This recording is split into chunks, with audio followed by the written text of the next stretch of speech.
Wow, what a lineup we've got, and we had some dramas last weekend, and as any motorsport does, pretty much, but we've got some great motorcycles out there on the racetrack. We've got the two Triumphs out in the lead there, and when I say in the lead, this is how they sat in the qualifying. So right now on pole position, James Lewis, James Hughes,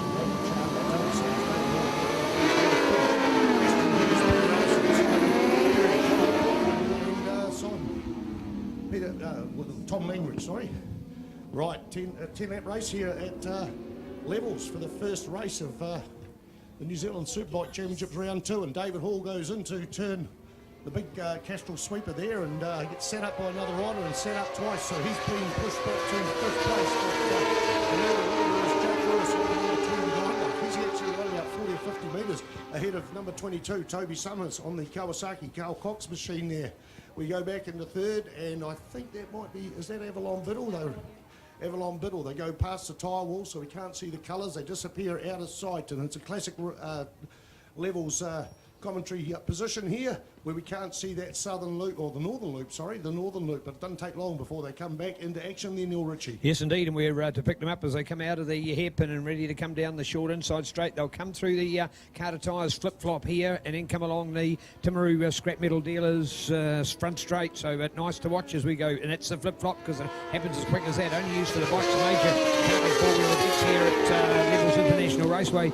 Use the sweeping circuit, but the bikes use the tighter one. It's a bit like having the beautiful dipper in at Rupoon, if you followed that last week, something the bikes love to use in part of our official yet recognised track, whereas a lot of the car and big vehicle events at Rupoon, they don't use the little dipper and they go around that as well. So here we are ready to update for this first lap officially. Jake Lewis ahead of Toby Summers, Avalon Biddle, James Hugenboos back into 4th place ahead of David Hall, who, as Spider pointed out, had got stood up on the Castrol corner, and then it was Rogan Chandler. Now Rogan back in 6th place, unusual for him. He normally ends up on the podium. We go to Dale Fitch in our lineup ahead of Ashton Hughes. He's well back as well, and if my memory serves me correct, this might be Ashton's first event here as well. I think Ashton hasn't got a lot of experience. I think last year was his first year in 600, so it's been 2 years since we were here at the Levels International Raceway. Last year for round number 2 we were at Teretonga near Invercargill for round number 2. Of course, Teretonga doesn't have a round this year.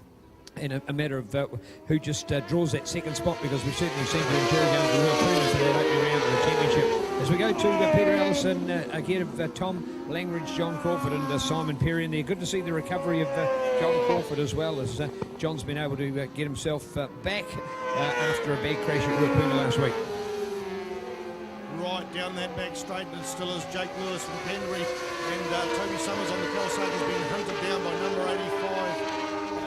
Hugenboos going into John Jones Steele. Toby takes the high line there and keeps his position, but he's been sandwiched between the two beautiful budget motorcycle spares, Underground Brow Triumph Chick 75s. We've got another screen in here which shows us that hidden spot, but it's all about that we've got two sets of eyes and we're going to train ourselves to try and look at that. That's the hidden spot. But right now we're looking over towards the hairpin. Still that sandwich there. Beautiful bright orange Triumphs there with the black Carl Cox machine in the middle. We go back to 4th place, and Avalon Biddle on the yellow machine on the Kawasaki MTF Finance Chris Osborne owned prepared machine. And we go back to 34, David Hall from Te Awamutu, and behind these Rogan Chandler. So how many different bikes? Kawasaki, Triumph, Kawasaki, Suzuki and Yamaha, and a big move there by somebody. I think it was Rogan Chandler tried, but didn't quite get ahead of David Hall. And he's still trying again into the Castrol corner. The most important corner, I think, here is coming out of Castrol, getting that drive into a big long straight down towards the north there on the John Jones Steel corner. And was that a change of position between the Triumph and the Kawasaki, but has it gone back to no? We got the two Triumphs in the lead, Neil Ritchie. Yes, we have indeed. So the change has been made. There's still our race leader out there at the moment in the number 29 of Jake Lewis, of course. Remembering, folks, Jake Lewis's credibility is absolutely awesome. He is a World Junior Cup winner in the past. Yes, indeed, that World Cup formula that, of course, has been support racing as part of World Superbikes for a number of years, and he was the winner of that a number of years ago. So some amazing credentials for this young rider.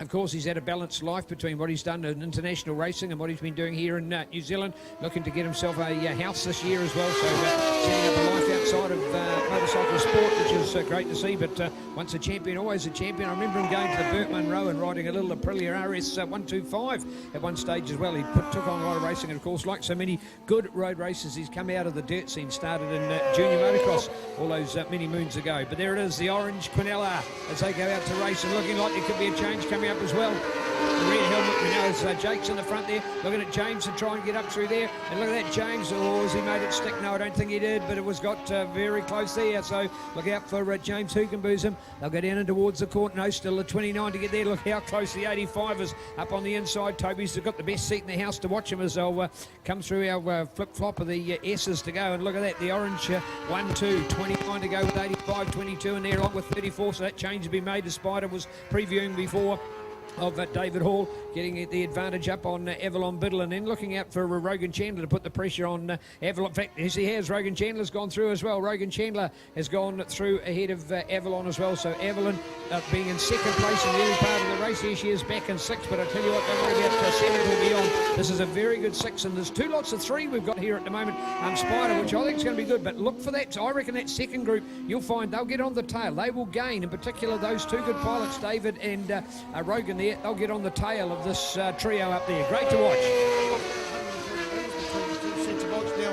Neil said that there's a difference between the colours and the helmets and leathers between the lead 2 bikes. They're bright orange, hard to identify, but James Hugenbosom on 85's put a large yellow sign on the side of his bike with the number on the side, so that's the easiest way if you can see that. Of course, a lot of places in the commentary box we can't see it because there are fences in the way, but instead of just having the red and the black helmet to identify them by, now you'll see that bright yellow patch on the side. Look at Toby Summers, he's just got the box seat there. He won't be happy with 3rd place. He's won here at levels before in the 600 class some years ago, went to superbike racing, super stock for a couple of years, and decided he wasn't going to get through to where he wanted to be, so he was going to park up, and Carl Cox come along, the team from Carl Cox, and looked after him from motorbike. Now he's sitting in third. Back to this race for 4th, 5th and 6th, and it is still David Hall with Rogan Chandler and Avalon Biddle. Avalon Biddle, he was leading 2 out of the 3 races for several laps last weekend at Ruapuna for the first round of the New Zealand